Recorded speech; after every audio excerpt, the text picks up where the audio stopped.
오늘날 지구촌은 정말 바람잘 일이 없는 것 같습니다. 우리나라는 지금 탄핵 정국을 맞이하고 있고 또 무한 공황 사고로 작년 연말 참 힘든 그런 시간들을 보냈습니다. 러시아 우크라이나 전쟁은 아직도 끝날 기미가 보이지 않고 또 중동 전쟁으로 수많은 사람들이 죽고 집을 잃고 있는 가운데서 지금 미국은 산불까지 나서 크게 고통받고 있습니다. 그러면서 지금 지구촌은 살려달라는 그야말로 아우성을 치고 있는 것이죠. 한 번은 폭우가 쏟아지는 날 산에서 119 구조 요청이 들어왔다고 합니다. 그래서 구조 요원들이 산으로 가봤더니 웬 젊은 여자가 멀쩡하게 있는 것입니다. 알고 봤더니 그 여자는 취업 준비생이었는데 취업이 계속 안 되고 생활고에 시달리다 보니까 산 꼭대기에 올라가가지고 답답해가지고 살려주세요 이렇게 하늘을 향해서 소리 지르는 건데 어떤 사람들이 이게 구조 요청인 줄 알고 119를 신고를 해가지고 막 헬기 뜨고 막 난리가 났다는 것이죠. 참 웃고 넘어간 쪼크로 끝나기에는 참 우리 사회가 이렇게 힘들고 어렵다는 생각을 해보게 됩니다. 요즘 청년들이 3포, 5포, 9포까지 지금 포기하는 일들이 많아졌다고 하죠. 결혼도 포기하고 취업도 포기하고 연애도 포기하고 그래서 집에서 자기 방에서 안 나오고 컴퓨터만 하면 세월을 보내는 그러한 방콕 청년들이 20만 명이 넘는다고 합니다. 돈을 벌지도 않고 무리하게 대출을 사용해서 신용불량자들도 계속해서 늘어나고 있다고 합니다. 이러한 암담한 현실 속에 우리는 새해를 시작하고 있습니다. 아모스 시대도 마찬가지였죠. 그러나 하나님께서는 그러한 상황 속에서 우리에게 희망의 메시지를 오늘 전해주고 있습니다. 그 말씀이 바로 오늘 본문 말씀 5장 4절 말씀입니다. 오늘 5장 4절 말씀 한번 다 같이 한번 읽도록 하겠습니다. 시작. 여호와께서 이스라엘 족속에게 이와 같이 말씀하시기를 너희는 나를 찾으라 그리하면 살리라. 지금 이 모든 문제의 해답은 아모스 시대의 모든 문제의 해답은 바로 하나님께 있다는 것이죠. 하나님을 찾게 되면 그 모든 문제가 풀리게 된다는 것입니다. 그렇기 때문에 여러분 인생의 키를 가지고 계시는 분은 사람이 아니라 바로 하나님이신 줄 믿으시기 바랍니다. 그래서 어떻게 보게 되면은 지금 영혼의 골든타임의 시대가 아닌가 생각이 듭니다. 그야말로 세상은 말세의 지말입니다. 우리가 이 골든타임 때 하나님을 찾지 않게 되게 되면 우리는 멸망으로 갈 수밖에 없다는 것이죠. 그래서 어저께 호세아 10장 12절의 말씀과 같이 너희가 자기를 위하여 공의를 심고 인애를 거두라.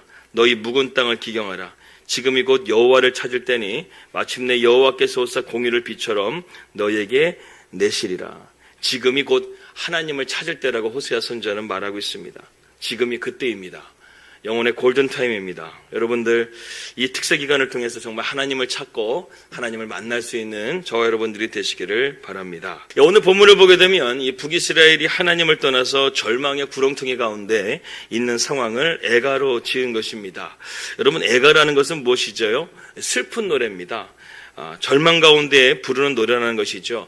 성경에 보게 되면 애가가 여러 군데 나오게 되는 것을 보게 됩니다. 구약 성경에 보게 되면 예레미야 애가가 나오게 되죠. 예레미야 애가는 바벨론에 의해서 예레미야가 예루살렘이 멸망하게 되고 또 노예를 끌려가는 그 현장을 바라보면서 불렀던 노래입니다. 예레미야 1장 1절 말씀은 이렇게 되어져 있습니다. 슬프다 이 성이여 전에는 사람들이 많더니 이제는 어찌 그리 적막하게 앉았는고 전에는 열국 중에 크던 자가 이제는 과부같이 되었고 전에는 열방 중에 공주였던 자가 이제는 강제 노동을 하는 자가 되었도다. 이렇게 하면서 슬프다 하면서 예레미야가 이 슬픈 노래를 지었다라는 것이죠. 또한 시편 137편 말씀 보게 되면 이스라엘 백성들이 바벨론의 포로로 끌려가게 돼가지고 그들이 그곳에서 슬픔의 노래를 부른 그 말씀이 시편 137편입니다. 우리가 바벨론의 여러 강변 거기에 앉아서 시온을 기억하며 슬피 울었더라 하면서 시편 137편은 또한 슬픈 노래, 절망의 노래를 부르고 있습니다. 그런 가운데서 오늘 아모스서는 오늘 5장 1절 말씀에 아모스의 애가라고 부를 정도로 지금 하나님 앞에 이런 슬픔의 노래를 부르고 있는 것이죠. 오늘 1절 말씀 한번 다 같이 읽겠습니다. 시작. 이스라엘 족속아 내가 너희에 대하여 애가로 지은 이 말을 들으라. 아모스가요 이스라엘의 멸망을 바라보면서 돌이키지 않는 그들을 바라보면서 지금 슬픔의 노래를 부르고 있는 것입니다. 2절 말씀 이어서 읽겠습니다. 시작. 처녀 이스라엘이 엎드러졌으며 다시 일어나지 못하리로다. 자기 땅에 던지으며 일으킬 자가 없으리로다. 첫 번째, 이 아모스의 애가의 내용은 무엇이냐면 이 처녀가 엎드러졌다는 것이죠. 이것은 무엇을 의미하냐면 이스라엘이 한때는 하나님 앞에 순교한 신부와 같은 그런 믿음을 잘 지키는 백성이었는데 지금은 하나님을 떠나서 죄로부터 우상 숭배로 땅에 엎드려지게 되고 그들이 이제는 회생불능의 상태, 누가 도와줄 사람도 없고 너희 스스로도 일어날 수 없는 회생불능의 상태가 되어버렸기 때문에 내가 지금 슬프게 이 애가를 찢고 있다라고 아모스는 말하고 있습니다. 또한 3절 말씀 한번 다 같이 읽겠습니다. 3절입니다. 시작. 주 여호와께서 이와 같이 말씀하시되 이스라엘 중에서 1000명이 행군에 나가던 성읍에는 100명만 남고 100명이 행군에 나가던 성읍에는 10명만 남으리라. 이 또한 이스라엘의 멸망에 대해서 예언하고 있는 말씀이죠. 한때는 1000명이나 있었던 군대가 100명이 됐다는 것은 무엇입니까? 나라가 점점 갈수록 쇠퇴하고 있다는 것을 말하고 있는 것이죠. 100명에서 10명. 나라가 꺼져가는 등불과 같다라는 것을 바라보면서 또한 아모스는 이렇게 슬프게 노래를 부르고 있습니다. 이렇게 회생불능 상태이고 나라가 망가져 가고 있는데도 불구하고 북이스라엘이 돌이키지 않았다는 것이죠. 그러나 이 절망적이고 영적인 어두움 가운데서 아모스는 한 가닥 빛과 같이 소망의 메시지를 전해주고 있습니다. 그것이 바로 오늘 4절의 말씀입니다. 4절 말씀 함께 읽겠습니다. 시작. 여호와께서 이스라엘 족속에게 이와 같이 말씀하시기를 너희는 나를 찾으라. 그리하면 살리라. 아무리 절망적인 상황 가운데 있다 할지라도 하나님을 찾게 되게 되면 이러한 이스라엘 나라가 다시금 살아날 수 있고 회생할 수 있는 그런 것이 바로 하나님을 찾는데 그 키가 있다는 것을 지금 아모스는 말씀하고 있다는 것입니다. 여러분, 그렇다고 한다면 도대체 하나님이 어떤 분이시기에 이 하나님을 찾기만 하게 되면 우리가 살 수 있는가? 오늘은 우리가 하나님은 과연 누구신가? 하나님은 과연 어떤 분이시기 때문에 우리 인생 가운데 정말 붙잡아야 되고 그분을 붙잡게 되게 되면 우리가 살아날 수 있게 되는가에 대해서 우리가 함께 말씀을 통해 정리를 해보고자 합니다. 첫 번째로 하나님은 어떤 분이신가? 하나님은 창조의 능력자시라는 것입니다. 오늘 본문 말씀 5장 8절을 중심으로 하나님에 대해서 우리가 좀 함께 나누도록 하겠는데 5장 8절 말씀 함께 읽도록 하겠습니다. 시작. 묘성과 삼성을 만드시며 사망의 그늘을 아침으로 바꾸시며 낮을 어두운 밤으로 바꾸시며 바닷물을 불러 지면에 쏟으시는 이를 찾으라. 그의 이름은 여호와시니라. 지금 하나님은 어떤 분이신가를 아모스가 소개하고 있는데 여기에 보게 되면 세 가지를 우리가 오늘 바라볼 수 있습니다. 첫 번째는 창조의 하나님이시라는 것이죠. 그것이 바로 묘성과 삼성을 만드셨다 이 말씀을 우리가 볼 수 있습니다. 묘성이라는 것은 한마디로 말해서 별들의 무리를 말합니다. 한마디로 은하수같이 갤럭시 같은 그 은하계를 말하는 것이죠. 수많은 별들을 하나님께서 창조하셨다는 거예요. 또 삼성은 하늘의 별들을 의미하는 것입니다. 이것도 하나님께서 하늘의 별들을 만드신 것이다. 이 세상을 창조한 것이다. 이렇게 우리가 볼 수 있습니다. 그래서 성경에 보게 되면 묘성과 삼성, 시편에 많이 말씀 나오는데 그 말씀도 마찬가지입니다. 하나님께서 이 세상을 창조하셨다는 거예요. 창조의 능력으로 이 세상을 창조하셨다는 것을 말할 수 있습니다. 제가 예전에 어떤 의학 잡지를 본 적이 있는데 거기에 보게 되면 하나님께서 우리 인간을 창조하셨는데 보게 되면 인간의 몸은 총 34조 개의 세포로 되어져 있다고 합니다. 아무튼 34조 개의 세포가 서로 부딪힘이 없게 이렇게 각자의 역할 가운데 이렇게 움직여지고 있다는 것이죠. 때로는 근육세포로 움직여지기도 하고 간세포, 신경세포, 생식세포 이렇게 다양한 세포가 34조 개가 부딪히지 않고 정교하게 우리의 몸을 지금 움직이고 있다는 것이죠. 그렇다고 한다면 여러분, 우리 몸을 누가 가장 잘 알고 계시겠습니까? 이런 34조 개의 세포를 가지고 계신 하나님께서 누구보다 잘 알고 계시지 않겠습니까?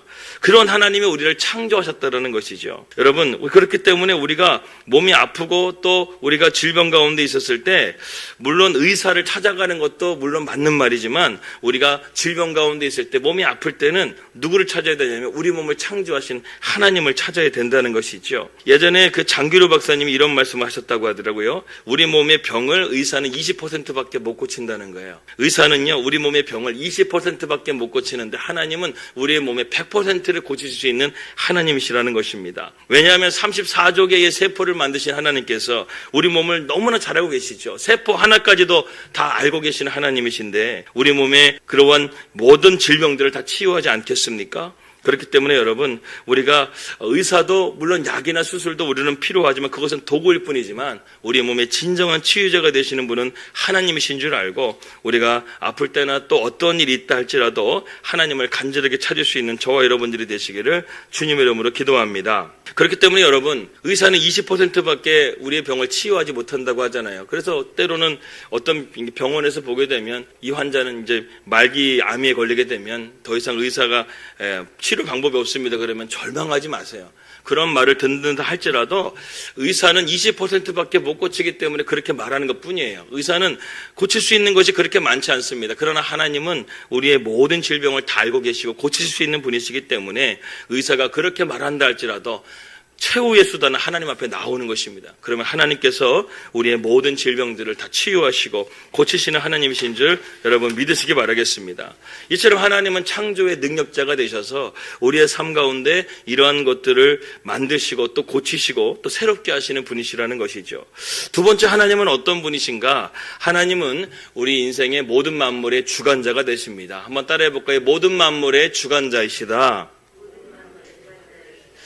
5장 8절 말씀 보게 되면 묘성과 삼성을 만드시고 그 다음에 뭐라고 되어 있냐면 사망의 그늘을 아침으로 바꾸시고 낮을 어두운 밤으로 바꾸시다라고 되어져 있습니다. 즉 하나님께서는 낮과 밤을 주관하시는 하나님이시라는 것이죠. 다스리시고 주관하신다는 것입니다. 우리 인생에도 여러분 낮과 밤이 찾아올 때가 있습니다. 그러나 이것을 주관하시는 분은 바로 하나님이시라는 것이죠.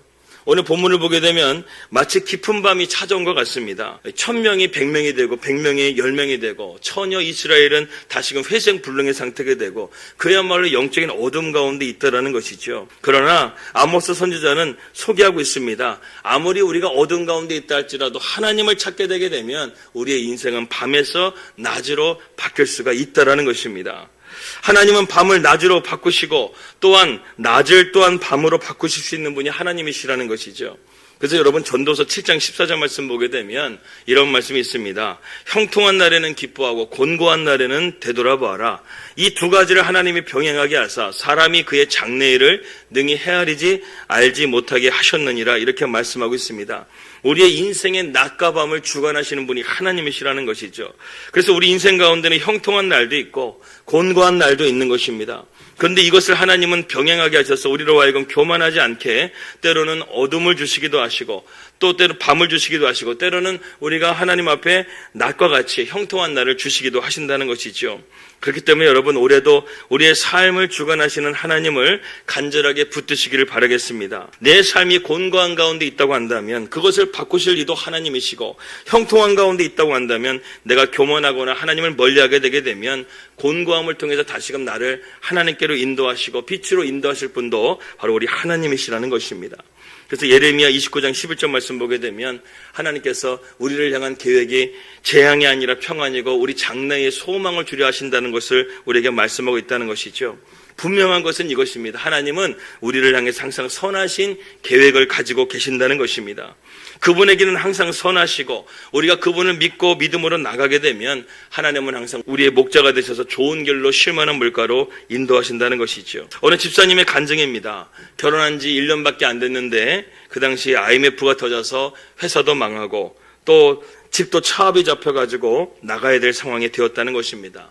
결혼한 지 1년밖에 안 된 신혼인데 집은 차압이 잡히고 회사도 망하고 정말로 막막한 그런 가운데 있었다고 합니다. 그때 마음이 답답해가지고 예배당에 나와서 기도하다가 성경에 읽고 싶어가지고 핀 말씀이 시편 1편에 있는 1편 1절과 1절에 3절 말씀입니다. 복 있는 사람은 하고 그 다음에 눈에 들어온 게 오직 여호와의 율법을 즐거워하여 그 율법을 주야로 묵상하는도다. 저는 시냇가에 심은 나무가 철을 따라 열매를 맺으며 그 잎사귀가 마르지 않 같으니 그가 하는 모든 일이 다 형통할 것이다. 여기서 이 집사님의 눈에 들어온 것이 시냇가에 심은 나무라는 이 부분이 딱 눈에 들어왔다는 거예요. 그래, 내가 하나님의 말씀, 이 시냇가에 심은 나무와 같은 하나님의 말씀을 내가 붙잡고 따르기만 하면 나의 삶을 형통하게 해주신다는 이 말씀이 성령께서 갑자기 레마의 말씀으로 내 마음 가운데 확신을 주시는 말씀으로 딱 들어오게 된 것이죠. 그래서 그때부터 매일같이 성경을 읽었다고 합니다. 그러면서 1년이 지났어요. 기적이 일어났을까요? 안 일어났을까요? 안 일어났어요. 첫 1년에는 기적이 안 일어났어요. 하나님께서도 이렇게 우리를 지켜보시는 시간이 있는 것 같아요. 1년이 지났는데 아무 일이 일어나지 않았어요. 그런데 2년 차가 되어 갔었을 때 정말 하나님께서 모든 것들을 하나씩 풀어주시는 것을 경험하게 됐습니다. 이제 집이 차압에 잡혀가지고 집에서 나가야 될 상황이 되었는데 어떻게 어렵게 대출을 받아가지고 집 차압 나가는 것을 막을 수가 있었고, 또 주님께서 어렵게 사업을 시작하게 하셔가지고 그것이 잘 되어서 빚도 다 갚고 오늘의 자기가 이렇게 이르게 되었다는 그런 간증을 제가 들은 적이 있습니다. 여러분, 우리가 하나님께 돌아가기만 하면 하나님은 절대로 우리를 박대하지 않으신다는 것이죠. 우리가 실수하고 실패했을지라도 우리가 하나님 시냇가에 심은 나무와 같이 우리가 하나님께 나아가고 하나님의 말씀을 붙들기만 하면 하나님은 이러한 우리의 삶 가운데 반전과 역전을 얼마든지 이루어 주시는 하나님이시라는 것입니다. 올 한해 저와 여러분의 삶이 이러한 곤고함에서 형통함으로, 슬픔에서 기쁨으로, 절망에서 소망으로 바꿔지는 그런 한 해가 될 수 있기를 주님의 이름으로 기도합니다. 그러므로 여러분 어깨를 펴시기 바랍니다. 담대해지시길 바랍니다. 하나님께서 끝까지 여러분 하나님을 끝까지 신뢰하고 나아가는 우리 양문의 성도들에게 올 한해 하나님께서 시냇가에 심은 나무와 같이 모든 행사가 다 형통하게 될 줄을 주님의 이름으로 축복합니다. 그리고 세 번째, 우리가 하나님에 대해서 알아야 될 것은 하나님은 우리의 운명의 결정자가 되십니다. 다시 따라 봅시다. 운명의 결정자이시다. 오늘 8절 후반부에 보게 되게 되면 바닷물을 불러 지면에 쏟으시는 일을 찾으라라고 되어져 있습니다. 여기 보게 되면 바닷물을 쏟는다는 표현이 나오게 되는데 이것은 무엇이죠? 우리가 몇 해 전에 일본에 쓰나미가 나게 된 것을 우리가 보게 되죠. 30m가 넘는 해일이 모든 것을 삼켜버렸습니다. 한마디로 말해서 운명의 날이었다는 것이죠.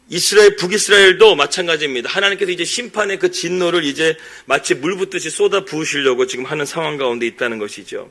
그런 가운데 있다 할지라도 하나님을 우리가 붙잡게 되게 되면 살아나게 된다는 것입니다. 오늘 아모스서 어저께 우리가 함께 살펴보았던 아모스 4장 11절 말씀 보더라도 내가 너희 중에 성은 무너뜨리기를 하나님인 내가 소돔과 고모를 무너뜨린 같이 하였으므로 너희가 불붙는 가운데서 빼낸 나무 조각같이 되었으나 너희가 내게로 돌아오지 아니하였느니라 여호와의 말씀이니. 마치 북이스라엘이 소돔과 고모라와 같이 불구덩이에 들어가게 되었는데 하나님께서 거기서 나무 조각과 같이 다 타지 않게 하셔 그들을 중간에 끄집어냈다라는 거예요. 다 타지 않고 남은 조각과 같이 너희들을 빼내냈는데 그럼에도 불구하고 너희들이 돌이키지 않았다라는 것입니다. 여기서도 온 지면에 노아의 홍수와 같이 심판이 이를 것이지만 너희가 여호와를 찾기만 하게 되면 이처럼 너희가 그 불구덩이 가운데 있다 할지라도 내가 너희를 다 타지 않은 나무 조각이라 할지라도 너희를 건져내어 주신다는 것이죠. 한마디로 말해서 하나님은 우리의 생사의 화복을 주관하시는 하나님이시라는 것을 우리에게 말씀해 주고 있는 것입니다. 남유다도 마찬가지로 바벨론에 의해서 멸망하게 되었지만 하나님께서는 그 불붙었던 나무죽과 같이 남은 자들을 남겨두셔서 그들이 결국에는 돌아와가지고 성전을 재건하게 되고 예루살렘에서 다시금 살아나게 되었지요. 하지만 북이스라엘, 지금 아모스 선지자가 말하고 있는 이 북이스라엘은 하나님께서 그렇게까지 말씀하시고 돌이키라고 말씀하셨지만 결국 그들은 돌아오지 못했습니다. 그래서 결국 회복 불능의 상태가 되어버렸죠. 나중에는 그들이 아수르에게 멸망하게 되는데 아수르가 그 당시에 혼혈 정책을 쓰게 되었습니다. 그래서 그들은 더 이상 이스라엘 백성이라고 이름할 수가 없고 사마리아인이라고 별명이 붙게 되죠. 혼혈이 되었기 때문에 더 이상 순수 혈통을 이어갈 수가 없게끔 그들은 영원히 이스라엘에서 멀어지게 되었다는 것입니다. 이처럼 우리가 하나님을 찾아야지만 하나님께서는 우리의 생사의 화복을 주관하여 주시고 우리의 생명도 지켜주시고 우리의 건강도 지켜주시고 우리의 사업과 모든 삶의 영역 모든 것들을 하나님께서 지켜주시는 모든 것의 결정자가 되신 하나님이신 줄 믿으시기 바라겠습니다. 이사야 43장 2절 말씀 보니까 네가 물 가운데로 지날 때에도 내가 너와 함께 할 것이고 불 가운데 지날 때에도 내가 너를 사르지 못하게 할 것이라고 말씀하셨습니다. 올 한해 우리가 정말 하나님을 만나야 물 가운데 지나갈 때도 침몰치 않고 불 가운데 지나갈 때도 사르지 않는 하나님의 은혜가 우리 가운데 함께 한다는 것이죠.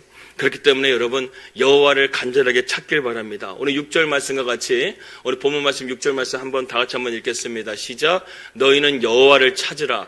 그러하면 살리라. 그렇지 않으면 그가 불같이 요셉의 집에 임하여 멸하시리니 베델에서 그 불들이 끌 자가 없으리라.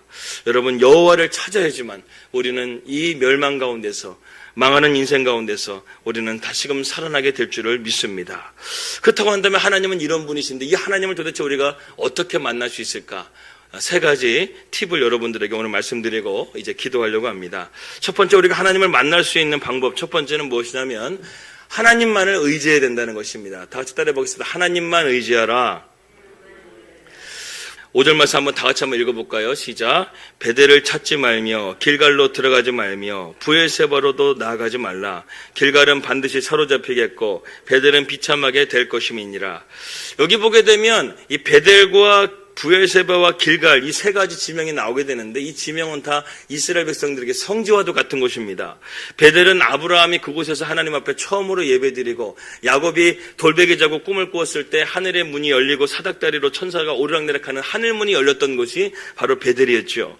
그리고 길갈은 어떤 곳입니까? 이스라엘 백성들이 요단강을 건너서 첫 번째로 야영지로 삼았던 곳이 길갈인데 그곳에서 첫 번째로 40년 광야가 지난 다음에 6월절을 첫 번째로 드렸고 또 그리고 그곳에서 할례를 행하고 가나안 땅에 들어가게 됐던 아주 중요한 또 성지입니다.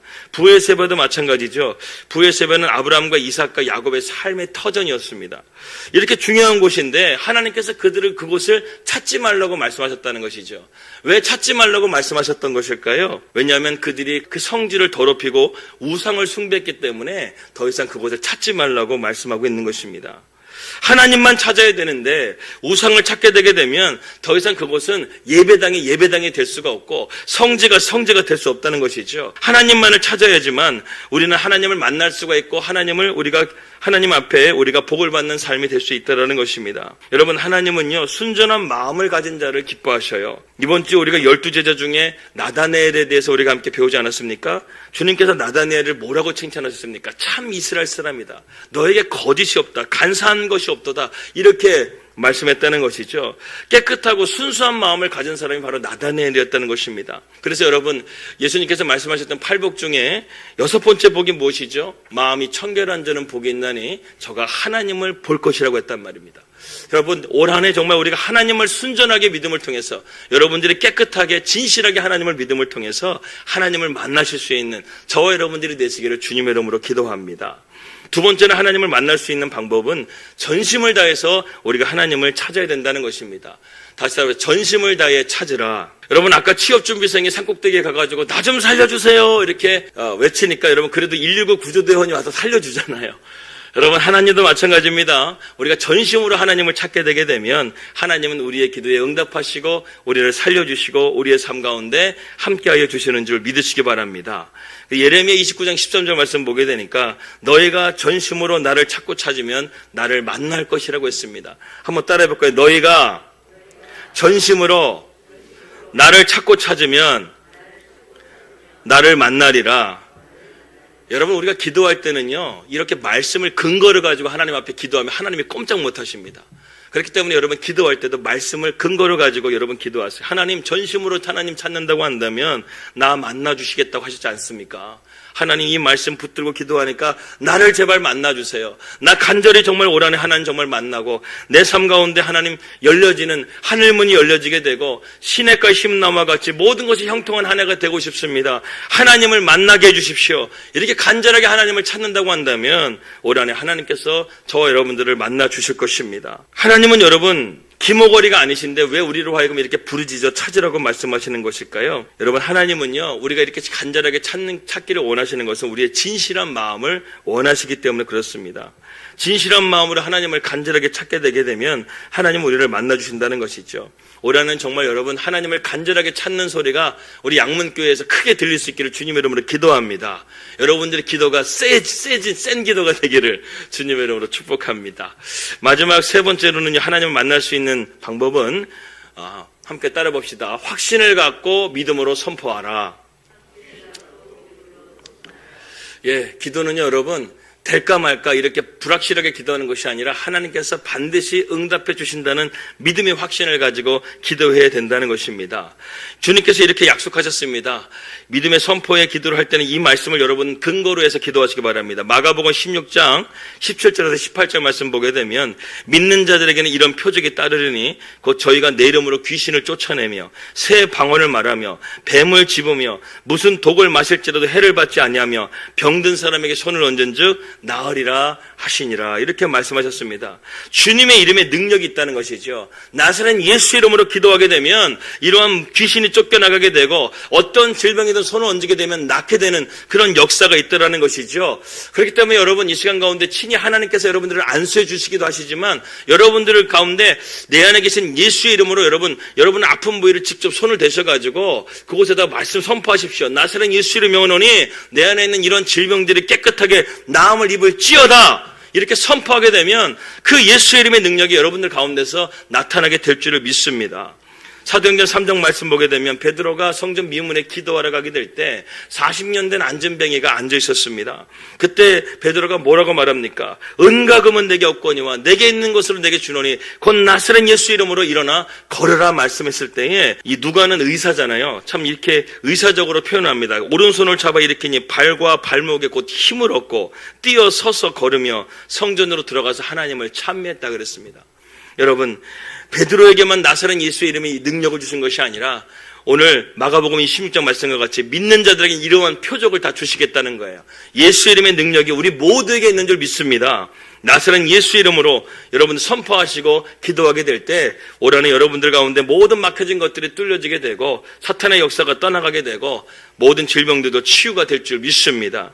그 예수의 이름의 능력을 회복할 수 있는 올 한 해가 될 수 있기를 축복합니다. 인도의 선교사였던 옥와락이라는 중국 선교사가 있습니다. 그는 영국에서 기계공학과를 공부했던 수재였지만 하나님께서 그를 부르셔가지고 인도로 보내셔서 인도에서 선교를 하게 되셨습니다. 하나님께서 부르셔서 무작정 인도로 가가지고 거기서 선교를 하게 됐는데 성도들이 한 30명쯤 돼가지고 이제 허름한 교회에서 선교 사역을 하고 있는데 폭우가 와가지고 교회 지붕이 뚫어져 버리게 된 거예요. 빗물이 막 새고 있고.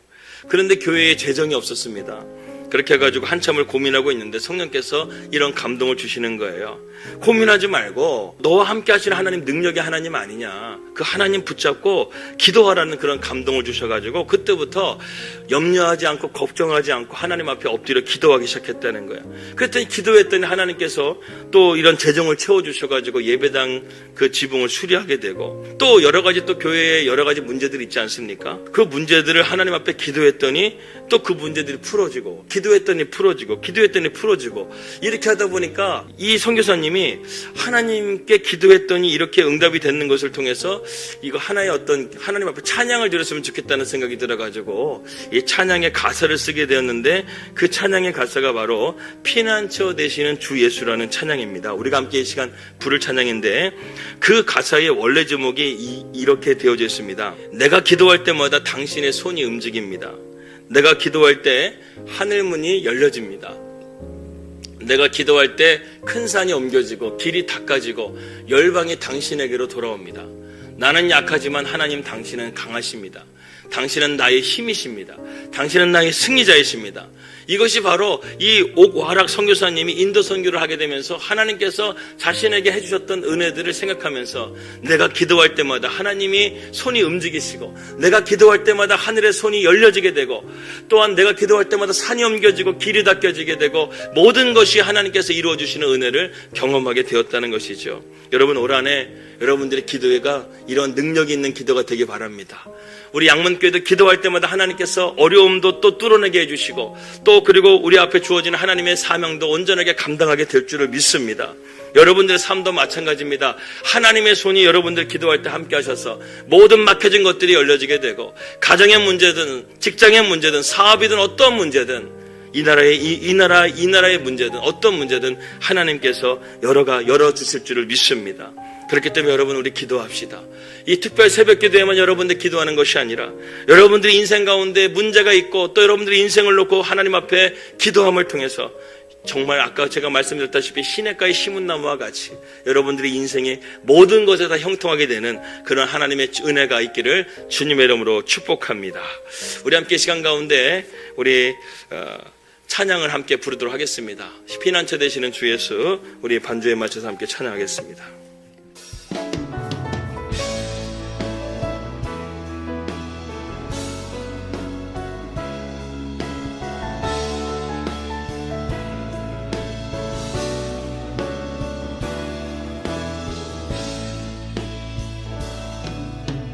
피난처 되시는 주 예수, 영원한 승리의 왕, 주님의 얼굴을 구할 때 주의 빛 비추시네. 2절 찬양합니다. 전쟁은 주님께서 겠네, 승리는 주리의 법. 예수의 이름을 높이며 영원히 찬양하리. 주님의 임재에 온 땅은 들리고 우리 기도에 하늘 문 여시네. 온 민족과 열방 주께 영배에 영원히 보좌에 계신 왕께. 우리 다시 한번 고백합니다. 피난처 되시는 주 예수, 영원한 승리의 왕, 주님의 얼굴을 구할 때 주의 빛 비추시네. 전쟁은 주님께서 겠네, 승리는 우리의 것. 예수의 이름을 높이며 영원히 찬양하리. 주님의 임재에 온 땅은 들리고 우리 기도에 하늘 문 여시네. 온 민족과 열방 주께 경배해 영원히 하나님. 주님의 임재 다시 한번 찬양합니다. 주님의 임재에 온 땅은 들리고 우리 기도에 하늘 문 여시네. 온 민족과 열방 주께 경배해 영원히 하나님. 한 번 더 고백합니다. 주님의 임재에 온 땅은 들리고 우리 기도에 하늘 문 여시네. 온 민족과 열방 주께 경배해 영원히